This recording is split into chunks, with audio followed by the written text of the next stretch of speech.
You are listening to Alex Nanlohi Podcast, to know the Lord and to make Him known.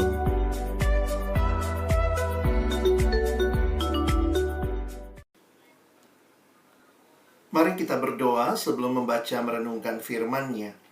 Tuhan, terima kasih banyak kesempatan ini Kau berikan kepada kami. Kami kembali bersekutu, memuji, memuliakan Tuhan. Terima kasih karena Tuhan hadirkan persekutuan ini bagi kami di tengah-tengah kehadiran kami di Fakultas Teknik Universitas Indonesia. Kami akan membuka firman-Mu, bukalah juga hati kami. Jadikanlah hati kami seperti tanah yang baik, supaya ketika benih firman-Mu ditaburkan, itu boleh sungguh-sungguh berakar, bertumbuh, dan juga berbuah nyata di dalam hidup kami. Berkati hamba-Mu yang menyampaikan, semua kami yang mendengar. Berkati perangkat jaringan yang kami gunakan, kiranya menolong kami memahami dan meresponi firman-Mu di dalam hidup kami.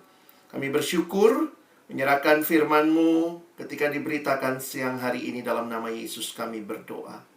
Amin. Shalom teman-teman, selamat siang. Saya boleh share screen. Kita bersyukur kalau melihat cara Tuhan yang indah memimpin teman-teman boleh tiba secara khusus angkatan baru ada di Teknik UI, ya. Dan kehadiran persekutuan oikumene ini menjadi alat kasih karunia Tuhan di tengah-tengah kita menjalani proses perkuliahan. Teman-teman, tema kita siang hari ini adalah sovereign love.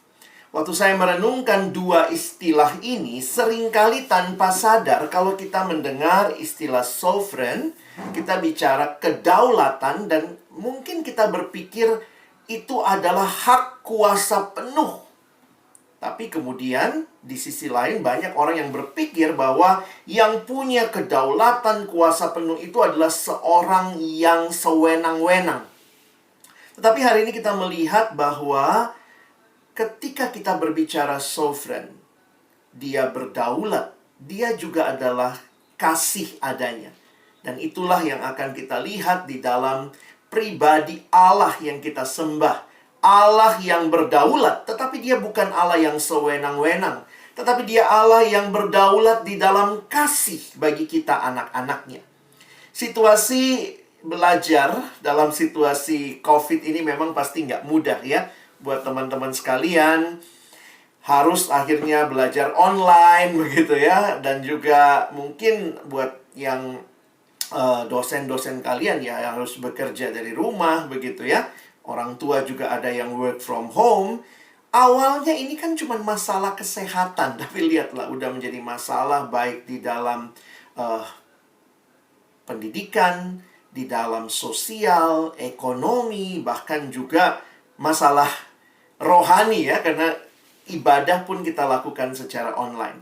Nah teman-teman, siang hari ini Abang ingin mulai juga dengan menyapa kalian. Selamat datang tentunya buat teman-teman yang baru di POFTUI. Tapi bolehkah saya minta kita sharing sebentar dengan singkat saja. Teman-teman, Abang ingin tanya, apa kabarmu? Ya, nah saya nggak tahu, setiap orang pasti beda. Nah, gimana kabarnya? Coba nanti jawab di kolom chat. Tapi perhatikan aja gambar yang muncul ini ya. Coba pilih nomor berapa yang paling menggambarkan kondisimu saat ini. Teman-teman, untuk membahas tema kita pada siang hari ini, Abang ingin mengajak kita melihat kitab Yunus. Nanti kita akan lihat beberapa bagian, tetapi saya akan berfokus kepada ayat-ayatnya. Kita baca dari Yunus pasal yang kedua. Kita akan membaca ayat pertama sampai dengan ayat yang ke-10 ya. Mari kita akan membaca ayat ini. Saya akan bacakan bagi kita. Saya sudah tuliskan semua ayatnya di screen, sehingga teman-teman tidak usah bolak-balik ya. Silahkan perhatikan screen-nya. Berdoalah Yunus kepada Tuhan Allahnya dari dalam perut ikan itu. Katanya, dalam kesusahanku aku berseru kepada Tuhan dan Ia menjawab aku. Dari tengah-tengah dunia orang mati aku berteriak dan Kau dengarkan suaraku. Telah Kau lemparkan aku ke tempat yang dalam, ke pusat lautan. Lalu aku terangkum oleh arus air, serta segala gelora dan gelombang-Mu melingkupi aku. Dan aku berkata, telah terusir aku dari hadapanmu. Mungkinkah aku memandang lagi bait-Mu yang kudus? Segala air telah mengepung aku, mengancam nyawaku. Samudra raya merangkum aku, lumut lautan membelit kepalaku di dasar gunung-gunung. Aku tenggelam ke dasar bumi, pintunya terpalang di belakangku untuk selama-lamanya. Ketika itu, itulah Engkau menaikkan nyawaku dari dalam liang kubur, ya Tuhan Allahku. Ketika jiwaku letih lesu di dalam aku, teringatlah aku kepada Tuhan, dan sampailah doaku kepadamu ke dalam bait-Mu yang kudus. Mereka yang berpegang teguh pada berhala kesia-siaan, merekalah yang meninggalkan Dia yang mengasihi mereka dengan setia. Nah, perhatikan ayat 9, saya pikir ini bagian yang menarik untuk kita perhatikan, nanti saya akan expose juga. Tetapi aku, dengan ucapan syukur, akan kupersembahkan korban kepadamu, apa yang kunasarkan akan kubayar, keselamatan adalah dari Tuhan. Lalu berfirmanlah Tuhan kepada ikan itu, dan ikan itu pun memuntahkan Yunus ke darat. Teman-teman yang dikasihi Tuhan, tentunya kisah Yunus bukan kisah yang asing bagi kita, karena secara khusus sejak sekolah minggu kita biasanya sudah mendengar akan kisah ini. Tentunya juga banyak film kartun anak-anak yang mendistorsi pemahaman kita, seolah-olah nanti Yunus di dalam perut ikan, ya bisa masak-masak, bisa duduk-duduk, nongkrong, begitu ya. Tidaklah demikian tentunya. Perhatikan apa yang terjadi di dalam perut ikan, ya pasti nggak mudah. Seperti yang Yunus sharingkan. Coba lihat tadi ayat 5 ya. Dia mengatakan, air mengepung aku. Ya iya, di dalam perut ikan itu nyawa sangat terancam. Lalu lumut lautan itu membelit kepalanya. Jadi bukan situasi yang nyaman. Jadi jangan kalian bayangkan Yunus menulis doa ini dari dalam perut ikan. Dia ambil pulpen, dia catat gitu ya. Kalau kita nonton Pinocchio-nya kayak begitu ya. Tapi sebenarnya ini adalah sebuah situasi yang tidak mudah. Saya mengajak kita memperhatikan bagaimana dalam situasi yang paling sulit sebenarnya. Ini adalah situasi yang Yunus hadapi, maka Yunus mengingat Tuhan. Dan siapa Tuhan yang dia kenal? Siapa Tuhan yang dia ingat? Makanya kalau perhatikan, doa ini doa apa? Dari dalam perut ikan. Perhatikan ayat 9, saya harus katakan bahwa ini adalah sebuah doa ucapan syukur. Karena dari pergumulan yang berat yang Yunus lewati, saya pikir di dalam perut ikan itu juga Yunus terus merefleksikan apa yang terjadi pada dirinya. Apa yang terjadi pada Yunus, saya pikir kita harus lihat kembali ya. Bagaimana Tuhan memanggil Yunus, tapi Yunus lari dari hadapan Tuhan. Itu di pasal 1. Coba kita lihat sebentar ya. Datanglah firman Tuhan kepada Yunus bin Amitai demikian. Bangunlah, pergilah ke Niniwe, kota yang besar itu. Berserulah terhadap mereka karena kejahatannya telah sampai kepadaku. Tetapi Yunus bersiap untuk melarikan diri ke Tarsis jauh dari hadapan Tuhan. Ia pergi ke Yafo dan mendapat di sana sebuah kapal yang akan berangkat ke Tarsis. Ia membayar biaya perjalanannya, lalu naik kapal itu untuk berlayar bersama-sama dengan mereka ke Tarsis. Lalu dituliskan, jauh dari hadapan Tuhan. Teman-teman yang dikasihi Tuhan, kalau kalian mengerti konteksnya, pasti tidak mudah untuk Yunus ketika dia ditugaskan Tuhan ke Niniwe. Niniwe adalah bangsa yang pada waktu itu dengan kejam juga mereka menjajah orang Israel. Jadi ini nggak mudah ya. Bayangkan misalnya orang Indonesia disuruh pergi beritakan Injil misalnya ke Belanda pada waktu masa penjajahan, bangsa yang sedang begitu kuat menjajah mereka. Sehingga pilihannya Yunus dia lari dari hadapan Tuhan. Nah, Tetapi kenapa kita lihat kisah ini? Bagi saya menarik sekali. Kisah ini ditulis di Alkitab kita dalam 4 pasal yang menunjukkan kedaulatan Tuhan yang luar biasa. Teman-teman, tema kita hari ini melihat kepada Allah yang berdaulat. Mari kita perhatikan sebentar. Kedaulatan Tuhan itu meliputi apa saja. Kesannya Yunus di sini sudah siap lari dan kemudian lihat, Yunus ini kayaknya semua jalan terbuka. Pas sampai ke situ, ada kapal. Pas sampai di situ, dia punya ongkos untuk bayar biaya kapal. Lalu dia naik kapal itu dan kapal itu jalan gitu ya. Jadi jangan berpikir kapalnya stay aja, cuma terima ongkos dari Yunus. Tidak, teman-teman.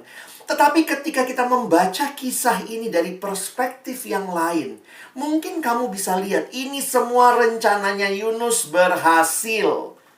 Tetapi di balik itu ada cerita ilahi yang melampaui apa yang bisa kita lihat dalam kisah Yunus ini.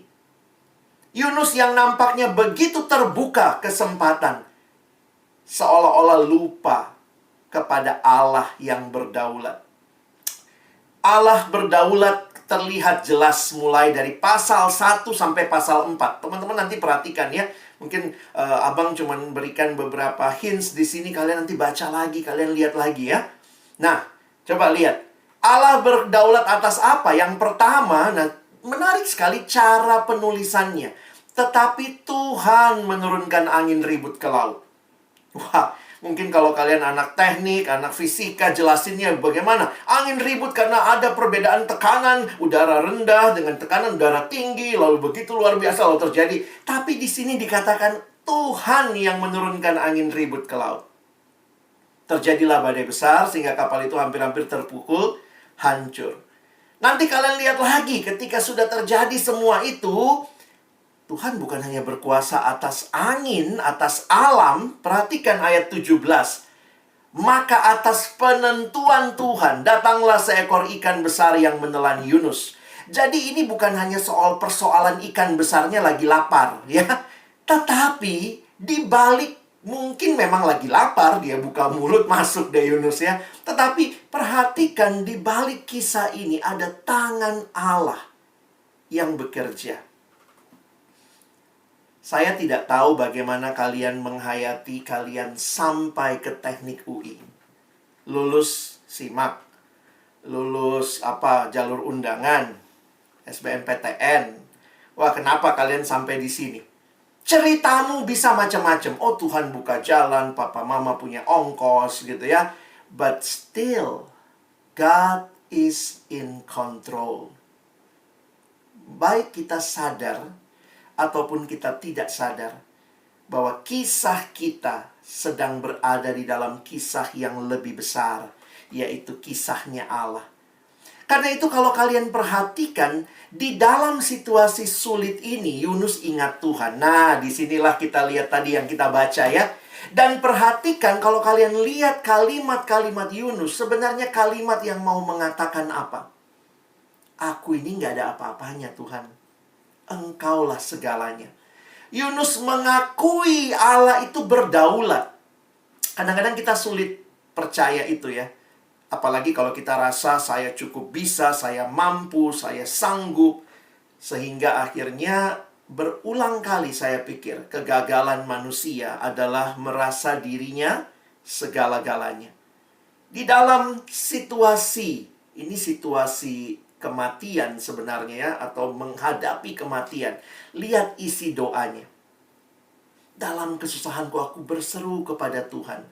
Dan Tuhan menjawab. Nah, di sini bagi saya, kalau kalian bisa melihat bahwa Tuhan itu, Yunus ini kan lagi lari dari hadapan Tuhan ya. Tapi Tuhan yang mengasihi. Sovereign love. Dia Allah yang merangkul. Di dalam situasi ini Yunus mengingat. Lihat ayat 3 ya.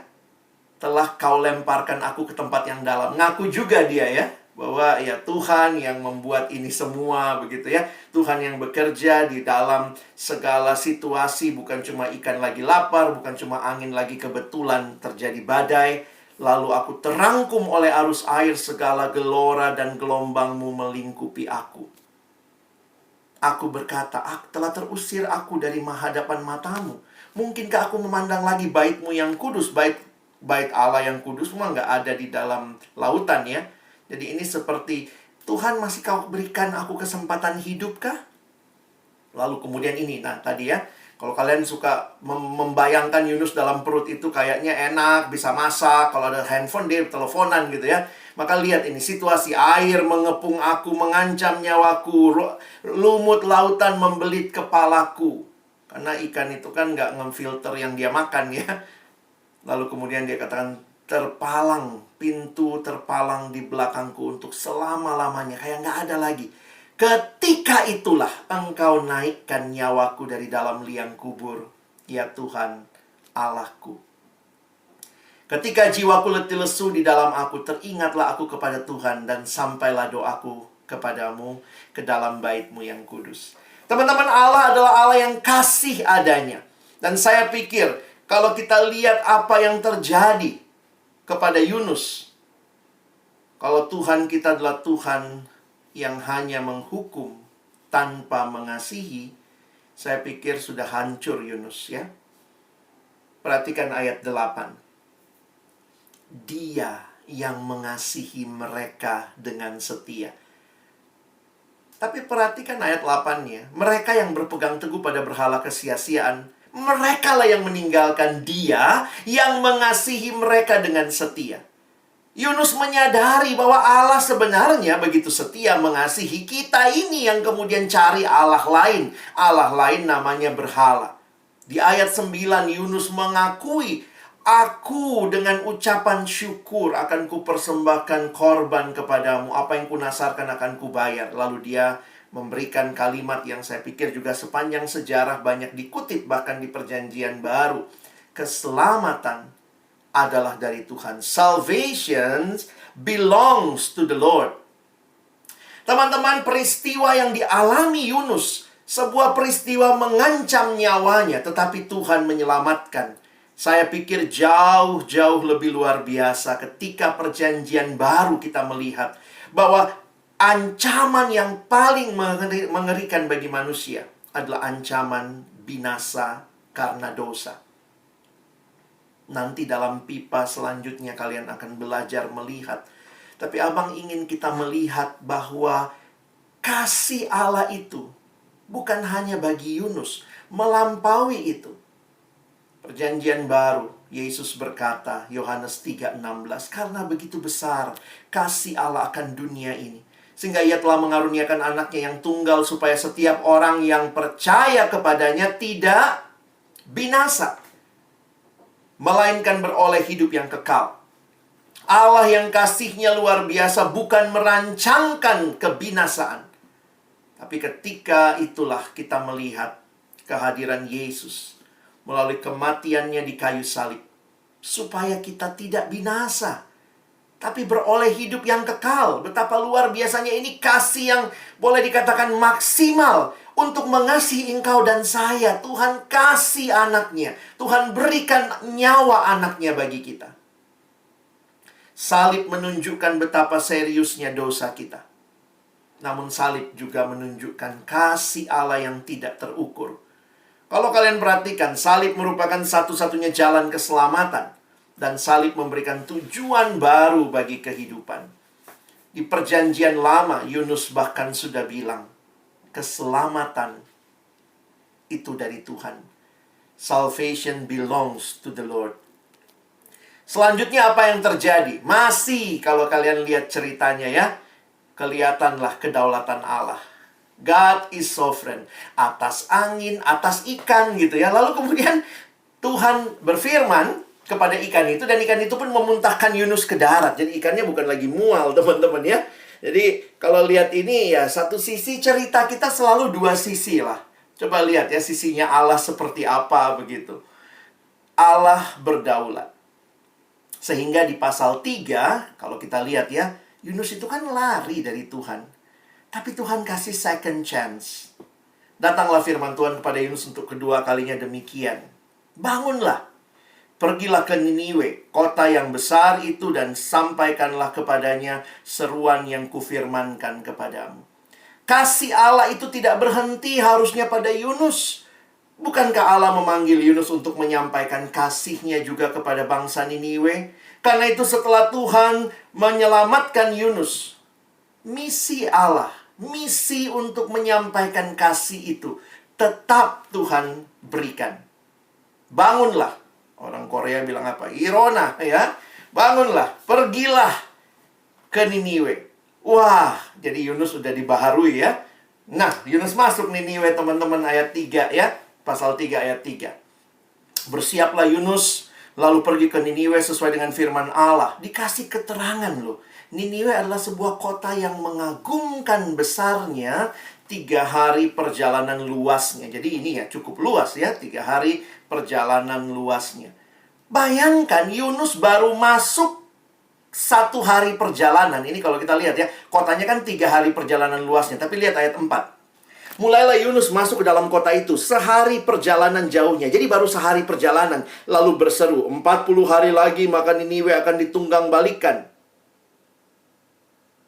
Orang Niniwe percaya kepada Allah, lalu mereka mengumumkan puasa, dan mereka, baik orang dewasa maupun anak-anak, mengenakan kain kabung.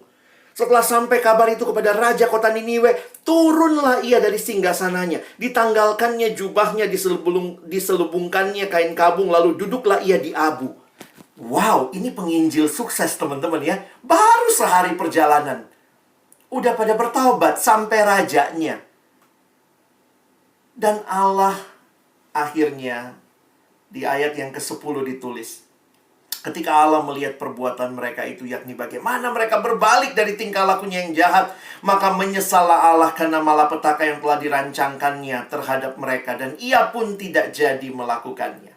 Puji Tuhan ya, kalau kita baca kisahnya asik ya, berarti Yunus berhasil, beritanya didengar, dan kemudian harusnya ada sukacita. Pasal 4 ayat 1. Tapi hal itu sangat mengesalkan hati Yunus, lalu marahlah ia. Ini gak kesel si Nabi ya. Aduh, kenapa bertobat musuh-musuh ini? Dia pengennya Tuhan menunggang balikkan saja. Ini sedih juga ya. Penginjil yang berhasil, tetapi dia sedih dengan jawabannya. Tapi ingat teman-teman ya, sekali lagi ada Tuhan yang lebih besar daripada kisahnya si Yunus. Tuhan yang tetap mengasihi Yunus, seorang pelayan yang gagal sebenarnya. Hatinya Yunus gak sama hatinya Tuhan. Tetapi Tuhan tetap berdaulat. Dan Tuhan mengasihi Yunus dan memulihkan Yunus. Dia Allah yang berkuasa? Yes. God is still sovereign. Bukan hanya atas angin, itu alam ya. Bukan hanya atas hewan, seekor ikan besar. Ayat yang ke-6, pasal yang ke-4. Nanti kalau lanjutin kisah Yunus menarik lagi ya. Lalu atas penentuan Tuhan. Cara nulisnya sama ya.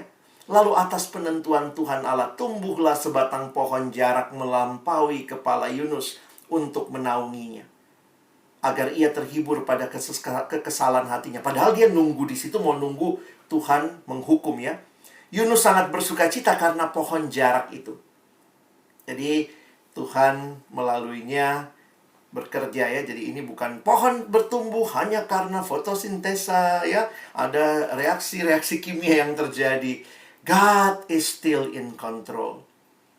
Lalu berikutnya, ayat yang ke-7. Tetapi keesokan harinya ketika fajar menyingsing, atas penentuan Allah, datanglah seekor ulat. Wow, Tuhan kita Tuhan yang bahkan begitu besar, luar biasa, tapi begitu detail karyanya.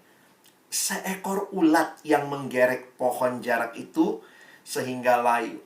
Sehingga kita lalu ngerti ceritanya ya, ayat yang ke-8. Jadi waktu saya membaca kitab Yunus ya, kalau panitia cuman kasih pasal 2, waktu abang baca, wah ini harus saya bahas sampai pasal 4 ya. Segera sesudah matahari terbit, atas penentuan Allah, bertiuplah angin timur yang panas terik, sehingga sinar matahari menyakiti kepala Yunus. Lalu rebahlah ia lesu dan berharap supaya mati, katanya. Lebih baik aku mati daripada hidup. Kita tidak tahu karena kitab Yunus berakhir tanpa kejelasan apakah Yunusnya berubah atau tidak. Tetapi para penafsir ada yang mengatakan Yunusnya tentunya berubah ya. Kenapa? Dia tulis kisahnya. Walaupun dia tidak tulis, lalu aku kemudian datang dan bersyukur kepada Allah. Tapi sebenarnya dengan adanya kitab Yunus di Alkitab kita, menunjukkan pemulihan juga bukan hanya terjadi atas Niniwe. Nampaknya juga kepada sang nabi yang pemarah ini. Ketika dia menuliskan kisahnya, dia sedang menuliskan Allah yang sovereign love. Refleksi bagi kita. Bagaimana kisahmu? Mungkin kamu bilang, wah saya nggak kayak Yunus bang. Saya masuk sini baik-baik. Saya ini nggak lari dari panggilan Tuhan. Ini kampus yang saya idam-idamkan. Ini jurusan yang saya idam-idamkan. Atau ada juga yang bilang, aduh bang, ini pilihan kedua. ITB sih awalnya. Gitu ya. Kadang-kadang kita suka gitu ya. Aduh, teknik UI dapetnya Depok lagi. Abang tidak tahu apa yang menjadi pemikiranmu saat ini dan bagaimana engkau memaknai kisahmu sampai engkau ada di kampus ini. Tapi izinkan saya sebagai hamba Tuhan melalui kisah Yunus mengingatkan engkau bahwa ini semua terjadi tidak lepas dari karya Tuhan yang membimbingmu sampai di sini. Tuhan yang mengasihi. Di kampus ini ada POFT, salah satu PO tertua di Indonesia, ya. Kalau kita bersyukur ada persekutuan POFT ini yang Tuhan pakai di masa lalu juga banyak merintis PO-PO yang lain di UI, Persekutuan Oikumene. Saya menghayati bahwa seringkali mungkin tidak semua yang kita mau Tuhan lakukan. Tetapi di balik itu semua, lihatlah tangan kasih-Nya yang sedang membimbing dan menuntun engkau. Mari bingkai kisah hidupmu dengan percaya bahwa ada Allah yang ceritanya sedang Dia rangkai bagi hidupmu. Teman-teman, dalam satu survei ada ketakutan yang dimiliki orang muda. Survei itu mencoba mendaftarkan 3 ketakutan teratas yang dimiliki orang-orang muda. Yang pertama itu katanya takut masa depan, fear of the future. Aduh Tuhan, bagaimana ini ke depan ya? Kadang-kadang bicaranya ada Tuhannya juga. Aduh Tuhan, tapi ya kemudian mulai ragu hatinya, mulai gelisah. Saya nggak tahu, situasi online ini kan bagi teman-teman pasti nggak mudah. Kampus itu sistem belajarnya baru, masuk-masuk semua online. Kalian mungkin juga takut ke depan gimana? Gimana saya adaptasi? Saya orangnya kalau nggak ketemu orang lain kayaknya susah belajarnya begitu ya. Saya nggak tahu masa depan seperti apa. Tapi ingatlah, siapa yang memegang masa depanmu? Nah, ini ketakutan pertama. Ketakutan kedua, takut gagal. Nah, ini ketakutan yang disurvei 3 teratas dari orang muda, takut kegagalan. Dan yang ketiga, ini agak unik juga ya, takut kesepian. Padahal ini generasi yang bisa banyak followernya di media sosial. Bahkan kita satu orang bisa punya beberapa medsos. Tapi still, we're longing for a deep and meaningful relationship. Nah, teman-teman, di tengah-tengah situasi-situasi seperti ini, saya coba menghayati ya, gimana tangan Tuhan yang indah itu memimpin.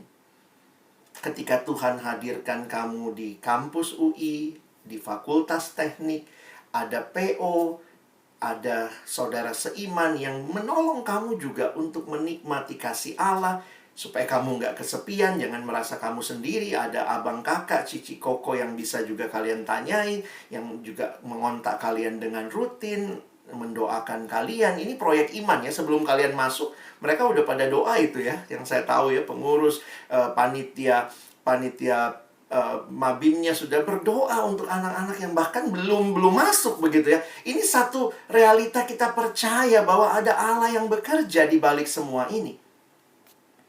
Allah yang memberikan engkau masa depan, bukan masa depan yang kau tentukan sendiri. Karena itu, teman-teman, saya tidak mengatakan bahwa kuliah itu mudah, semua akan gampang, kalau kamu anak Tuhan akan lancar. Tidak ada janji seperti itu di dalam Alkitab. God never promises that we will never face struggles or problems. Nggak ada ayat itu di Alkitab. Lalu apa dong janjinya Tuhan? Janjinya, God walks with us in our struggles. Karena itu nikmatilah. Keindahan hidup itu bukan karena tidak ada masalah. Keindahan hidup itu bahwa di tengah-tengah masalah sekalipun kita bisa menikmati kehadiran Allah. Life is a journey and it's a journey with Jesus. Sehingga buat kita yang saat ini dibawa Tuhan masuk ke kampus, kita siang hari ini merenungkan the sovereign love of God. Where is your focus? Di mana fokusmu? Fokus pada ketakutanmu, fokus kepada pikiranmu. Kadang-kadang kita gitu ya, dipimpin sama pikiran kita yang udah bikin novel 2 jilid bagaimana ke depan.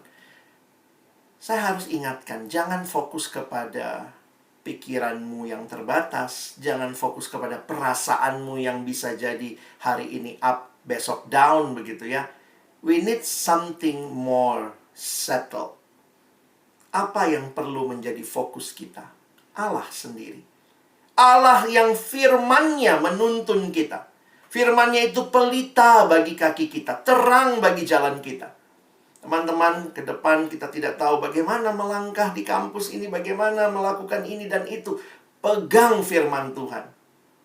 Dan nikmati juga komunitas yang Tuhan berikan ya. Paling tidak kita punya PO, FTUI.